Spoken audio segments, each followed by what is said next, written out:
been speaking to a lady for, it would have been about 6 months on and off, just lining up her property, thinking when was the best time to sell it, all the usual conversations, you know, I've been thinking about it, oh, I might wait for a while, all of that. And then went there to see her for the final time, and we were all geared up, ready to go. And then I got the call saying, I'm so sorry, I picked somebody else. And, you know, I don't believe I'm an arrogant person, but it really was a surprise after so many communications. And I said to her, well, you know, can I ask what the difference was? What made you make that choice?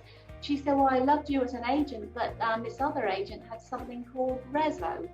And I'm keen to get the very top dollar. And so I thought I would give it a go. And yeah, so I thought, oh gosh, I better look into this Rezo then. So that's where it started. Well, I think the environment has dictated the fact that you need to be a lot quicker. But because buyers are having to make a decision quickly because there's lack of supply, everything's really sped up. And so those large numbers that you're dealing with have to be dealt with in a very efficient manner. And that's where Rezo really comes to the fore, because people don't like to feel they're being coerced.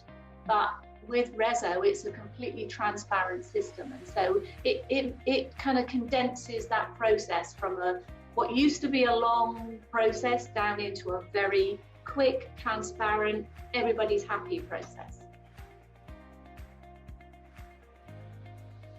From an agent point of view also, because it's on an application, so you can look at it, you know, on your phone or on your computer or your laptop, whatever, wherever you are. I can carry on with my social life on a weekend and just keep opening the app so I can see where we're at, so that I can see if I need to make any urgent phone calls. And if it's all just trundling on, I can just refresh it and kind of carry on, which is lovely. I don't know how, at the moment, I would deal with the volume in some of the properties that I'm dealing with if I didn't have that support.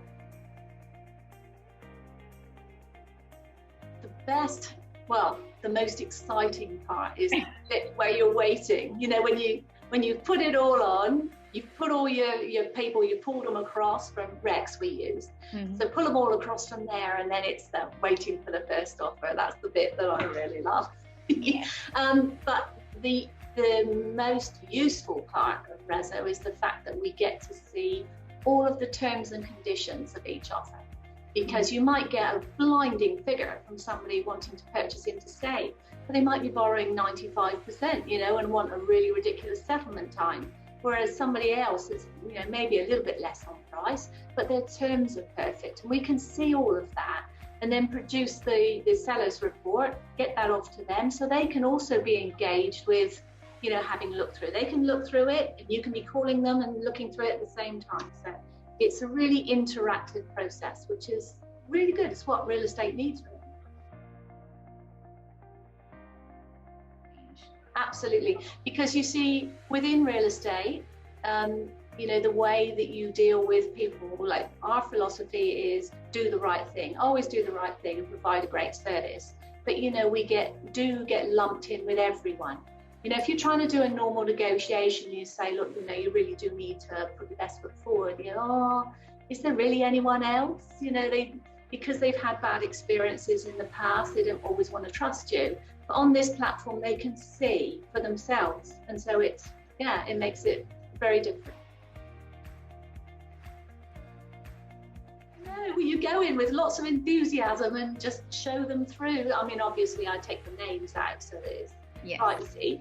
But you can actually use your report that you've had in the past and show the process of how it actually works.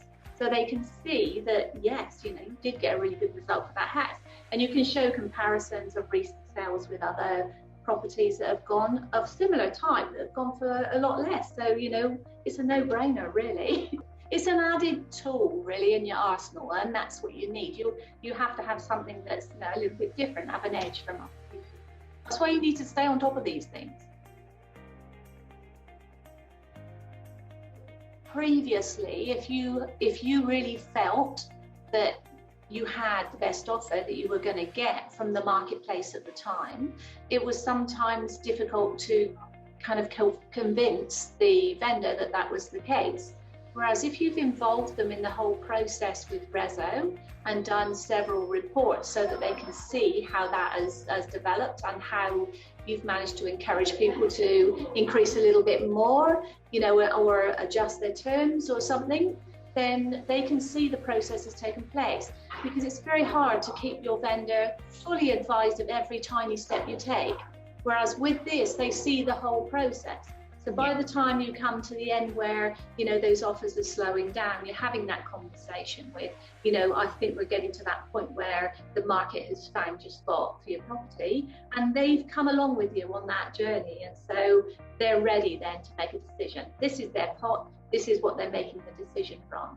And like you quite rightly say on the email that goes out to buyers, this may not necessarily, the decision may not necessarily be made just on price alone. It can be your other terms, it can be your settlement time, it can be your deposit, it can be how much you're borrowing. So all of that is fed through and engages the vendor to know that everything's been brought together and this is your best, these are your best. And you can go through it together then. We tend to see the same buyers going round and round that are maybe missing out a couple of times, more than a couple of times. Yes. And I get them approaching me at open homes all the time saying, we love Rezo that you're using because it's completely transparent. We know where we stand and it's lovely. You know, if we miss out, that's fine. We know we have an opportunity to increase our offer if we would like to. And that's the whole point of it. There's no pressure. There's nobody kind of tapping you on the shoulder saying, oh, do you want to go another 5? There's none of that. You know, it's your own. You're pushing yourself. It's not you making the decision. It's not you pushing them to make a higher offer. So you're then seen as somebody that's assisting, not somebody that's pushing or trying to force. So don't do it because I'm happy being the only one around it. No, give it a go, honestly. The first time you use it, it is a little bit, it brings on the anxiety a little bit because it's like, oh gosh, now I need to take this step. Now, what step do I do before that? And like, luckily I've got people around me here that are engaged with it as well. And so it was a learning process with all of us. So I kind of breathe because it can all take off. You know, all of a sudden, before you know it, you've got, you know, one place we had 23 offers and they were all like, we just kept, you know, re-ranking and it's like, and it's like, oh my God. So yeah, but you know, I have had the odd concern about, oh gosh, you know, when some of them do go a little bit high, is that going to value up? But in this environment, the valuers, you know, they're saying, well, there's no point knocking it back because someone else will pay that price. So it's all kind of working its way through, and it's a good system. You've got the ones that are still hanging on to that old school saying, oh, well, that is just because they're bad negotiators. None of it. You still do your negotiation at the beginning. You don't just jump onto Rezo having done nothing at all. Yes. But you know, they like to stick their head in the sand maybe. And you know, I have heard that some agents are like picking an offer, going, right, this is it, getting it all signed up. And other buyers are there going, well, we didn't get a chance to either make an offer or increase our first offer. Don't they realise that those people are buying in that area? When they come to sell, are they going to go with them? No. They're going to go with the one that helped them, you know, get their best foot forward.